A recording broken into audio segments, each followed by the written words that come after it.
Tracy, my own best friend. Sheila, please let me explain. For 14 months, both of you lied to me. What would you do if your own sister betrayed you? Not a blood sister, the kind that's closer than blood, the kind who held your hand when your mother died, who lent you money when your salary delayed, who sat beside you in the hospital when you lost your first pregnancy. That kind of sister. My name is Sheila, and the day I found those messages on my husband's phone, I dropped to the kitchen floor and stayed there for almost an hour, my back against the cabinet, my phone shaking in my hand like it had a life of its own. Because the messages weren't from a stranger. They were from Tracy, my best friend of 11 years. Let me take you back to where this story really began. 3 years ago, when I married Bernard. Bernard wasn't a rich man when I met him. He was a site supervisor at a construction company in Lekki, and I was a hairdresser with a small shop in Ajah. We didn't have a big wedding. No designer asoebi, no live band flown in from Abuja. Just family, close friends, and a small canopy in my late mother's compound. Tracy was my maid of honor. She cried more than I did that day. She held my hand and whispered, "Sheila, this man loves you. I can see it in his eyes." For the first year, everything was sweet. Bernard worked hard, I grew my shop. We argued sometimes about money, about his mother's constant visit, about small things every couple fights about, normal things. But Tracy was always there, always calling, always asking, "How is Bernard treating you? Is he still shouting at you like that?" At first, it felt like care, like she was protecting me. I didn't know, I couldn't have known that the woman comforting me on the phone every night was already planning to take everything from me. 2 years into my marriage, I got pregnant. I was so happy I could barely sleep. Bernard bought me suya that night, the kind with extra onions that I loved, and we sat on our small balcony eating and laughing about names for the baby. That same week, Tracy started calling more. "Sheila, are you sure you are ready for a baby with this man? Men change when wives get pregnant, you know. They start looking outside." I laughed it off. "Tracy, stop scaring me." But she didn't stop. She never stopped.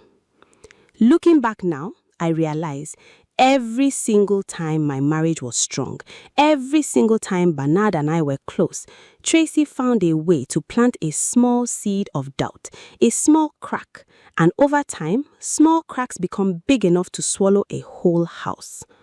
I just didn't see it, not yet, because the woman planting those cracks was smiling in my face every single day, calling me my sister, sending me prayers every morning on WhatsApp, and all along she had her eyes on my husband. By the time my son Jaden turned 1, things in my marriage had started feeling different. Bernard came home later than usual. He'd pick up his phone and walk to the bathroom to answer calls. Small things, the kind of things you notice but tell yourself you are imagining. I called Tracy that evening, the way I always did when something felt off. "Tracy, I don't know. Bernard has been acting strange lately." "Strange how?" Her voice on the phone sounded careful, too careful. "He's just distant, coming home late, always on his phone." There was a pause. Then she said the words that would replay in my head for months. "Sheila, I've been wanting to tell you this for a long time, but I didn't want to hurt you. I think Bernard doesn't value you the way you deserve. A real man who loves his wife and child wouldn't be distant. You deserve so much better than this, my dear." I sat on my bed that night, staring at my sleeping baby, and I cried. Not because of what Bernard had done. He hadn't even done anything yet, not that I knew of, but because of what Tracy had said. Her words sat in my chest like a stone. "You deserve better." Over the next few months, those words became Tracy's anthem. Every time I told her something, even something small, even something every couple goes through, she had the same response. "A real man wouldn't treat you like that. Maybe it's time to start thinking about yourself, Sheila. Have you thought about leaving?" I started to believe her, slowly, the way water wears down a stone, not all at once, but drop by drop, until one day the stone is gone and you don't even remember what it used to look like. I started seeing every flaw in Bernard. The way he chewed his food too loudly, the way he forgot to take out the trash, the way he sometimes raised his voice when he was stressed about work. Things that 2 years ago I would have laughed about. Now they felt like proof. Proof that Tracy was right. Proof that I deserved better. One evening, after a small argument with Bernard about his mother visiting again without calling first, I called Tracy sobbing. "I can't do this anymore, Tracy." "Then don't," she said simply. "Sheila, I've watched you suffer in this marriage for 3 years. 3 years of you shrinking yourself, making yourself smaller so he can feel big. Leave him. I'll support you whatever you decide. You and Jaden can even stay with me for a while if you need to." I should have asked myself, why is she so ready? Why does she already have a plan? But I didn't. I was too deep in my own pain to see the knife pointed at my back. That night, I told Bernard I wanted to talk about our marriage. He looked at me with tired eyes and said, "Sheila, talk to me. Whatever it is, talk to me. Don't talk to everybody else first." I didn't know what he meant by everybody else. Not yet. But 2 days later, while charging his phone, I would find out exactly what he meant, and it would shatter everything I thought I knew about the 2 people I trusted most in this world. If you've ever had a friend whose advice always seemed to push you one direction, please hit that subscribe button right now, because what Sheila found next will leave you speechless. Stories like this deserve to be told. Subscribe to Raina Tales so you don't miss what happens next. It was a Tuesday morning. I remember because Tuesdays were market days in our area, and I was rushing to get Jaden ready before the woman who sold fresh tomatoes packed up and left. Bernard's phone was on the side table charging. It buzzed once, twice, 3 times. I wasn't trying to spy. I want to be clear about that, because some people will say, see this woman going through her husband's phone. No. I picked it up because it kept buzzing, and I thought maybe it was his boss. Maybe it was something urgent about a site. The screen lit up, and there it was. A name I knew better than my own name. Tracy. Heart. The message preview said, "Did you tell her yet? We can't keep doing this, Bernard. I'm tired of hiding." My hands went cold. I stood there in my nightgown, Jaden's half-eaten cereal bowl in my other hand, and I felt the room tilt. I told myself, maybe it's not what I think. Maybe Tracy is just talking about something else. Maybe this means something innocent. I put down the cereal bowl. I picked up the phone properly. My fingers were shaking so badly, I almost dropped it. I opened the message thread. What I saw next, I will never forget for as long as I live. Months of messages, photos, voice notes, plans to meet at a hotel in Victoria Island while I thought Bernard was working late. A message from 3 weeks ago where Tracy wrote, "Sheila called me again, crying about you."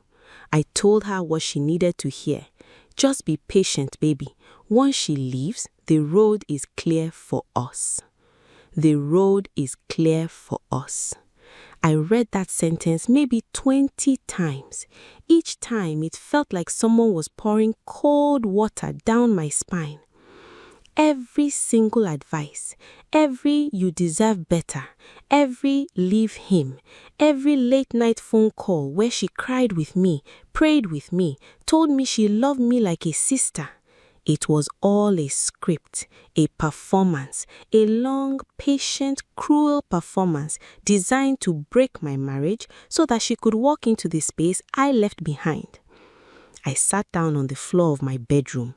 Jaden toddled over and put his small hand on my knee, looking up at me with confused eyes because Mommy was making a sound he had never heard before, a sound between a laugh and a scream. I scrolled further back, further, to the very beginning. The first message was over a year ago, right around the time I got pregnant with Jaden. Tracy had written, "I've always loved your Bernard, even before Sheila. You know that, right?" Even before Sheila. My best friend of 11 years had loved my husband before I even married him. She stood beside me at my wedding crying, and I had thought those were tears of joy. They were tears of loss. I heard the front door open. Bernard was back from dropping something at the gate. I had maybe 30 seconds before he walked into the bedroom and saw what I was holding. My heart was pounding so hard I could hear it in my ears. What was I going to do? Confront him right now, screaming with Jaden in the room? Or wait and find out exactly how deep this betrayal really went before I burned everything to the ground? I heard his footsteps on the stairs. I had seconds to decide. I put the phone down, exactly where it had been, screen facing up, still on the message thread. But I didn't have time to think about that detail. My mind was somewhere else entirely. Bernard walked in humming, holding a bag of bread from the bakery down the road. "Sheila, I bought your favorite." He stopped. He saw my face, and then he saw the phone. I watched the color drain from his own face in real time. He knew. Immediately, he knew.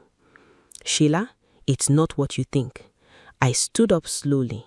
Jaden was still holding on to my leg, and I gently picked him up because some part of me, even in that moment, wanted to protect him from whatever was about to happen in that room. "How long?" My voice came out so calm it scared even me. "Sheila, please, let's sit down and talk. How long, Bernard?" He flinched. Jaden started crying at the sound of my voice, and I had to fight every instinct in my body to keep from shaking apart completely. 14 months, he said quietly, his eyes on the floor. 14 months. Since before Jaden was born, since before my pregnancy, since the very week Tracy told me, with tears in her eyes, how happy she was for me. I won't lie to you. For a moment, my legs gave way. Bernard tried to catch me, but I pushed him away with a strength I didn't know I had. "Don't touch me," I said. "Don't you dare touch me." I carried Jaden into the spare room, locked the door, and sat on the bed with my son in my arms for almost 2 hours. Bernard knocked. He called my name. He apologized through the door over and over. I said nothing. But while I sat there, something in me started to shift. The shock was turning into something else, something colder, something sharper. I thought about every phone call with Tracy, every "you deserve better," every time she had pushed me gently, persistently towards the edge of my marriage while she was sleeping with my husband behind my back. She wanted me to leave. She wanted me to walk away on my own quietly so that she could step into my life without anyone calling her a homemaker, so that the world would say, "Ah, Sheila left Bernard. Tracy was just there to comfort him afterwards." So clean, so innocent looking. She had almost gotten away with it. I sat down on my own phone. My hands were steady now, strangely, terrifyingly steady. I didn't call Tracy. I didn't call my sister or my pastor or anyone who would tell me to pray about it or manage your home. I opened our family WhatsApp group. The one with Bernard's mother, his sisters, my cousin Regina, and yes, Tracy, because she had been added to it years ago as Auntie Tracy to the children. 43 members. I started typing. I attached screenshots. The first message, "I've always loved you, Bernard, even before Sheila." The one from 3 weeks ago, "Once she leaves, the road is clear for us." I attached the hotel booking confirmation Tracy had forwarded to Bernard just 2 weeks earlier. My finger hovered over the send button. Some people will say I should have handled this privately, quietly, with dignity. But Tracy had spent over a year quietly destroying my dignity, one phone call at a time, while sleeping behind my back. I pressed send. The messages went through. For almost 3 full minutes, I counted because I was staring at my phone, breathing hard. Nothing happened. No reply, no typing bubble, just silence. The kind of silence that feels louder than screaming. Then the group exploded. Bernard and their sister Nena was the first to respond. Wait, what is this? Tracy, is this true? Then Bernard's mother, a woman who had never been particularly warm to me, who had spent 3 years quietly suggesting Bernard could have done better, wrote, Sheila, send the rest. Send everything. This girl has been coming to my house, eating my food, calling me mommy. My cousin Regina simply wrote, I am screaming. And then finally, Tracy responded, Sheila, please, this is not what it looks like. Can we talk privately? Please remove this from the group, I'm begging you. I typed back, my hands no longer shaking at all. You had 11 years to talk to me privately, Tracy. 11 years. You chose to talk to my husband instead. Now, everyone can see exactly who you are. She tried calling me. I let it ring out. She called again and again. I turned my phone face down on the bed. By that evening, the story had left the family group entirely. Bernard's younger sister apparently had taken screenshots of the screenshots and sent them to a few of her own friends. And from there, it spread the way these things do in Lagos. By the next morning, Tracy's own younger sister called her, screaming, asking if it was true that she'd been chasing another woman's husband for over a year while pretending to be her friend. Tracy's life began to unravel in front of her, the same patient, careful way she had tried to unravel mine. Her job wasn't safe either. She worked as an account officer at a small finance company, and one of her colleagues had seen the screenshots and shared them in their own office group. Within days, she was being quietly spoken to by HR about conduct unbecoming, because 2 of the men in her office, it turned out, were married to women in that wider circle of forwarded screenshots, and the company didn't want the embarrassment. And Bernard was not spared either. His mother, the same woman who used to call me on the phone to complain about how I was running her son's house, turned on him with a fury I had never seen. You disgraced this family, she told him in front of me, in front of his sisters. 14 months with Sheila's own friend while she was carrying your child. For the first time in 3 years, I watched Bernard's mother defend me. But I want to be honest with you. Watching Tracy's life fall apart didn't fix mine. It didn't undo 14 months. It didn't give me back the version of myself that used to trust easily, that used to believe a friend's concern was always pure. That night, after everyone had gone, after the group chat had finally gone quiet, I sat with Jaden asleep on my chest and I cried. Not for Tracy, and not even fully for Bernard. I cried for the woman I used to be. The one who didn't yet know how dark a smiling face could hide its intentions.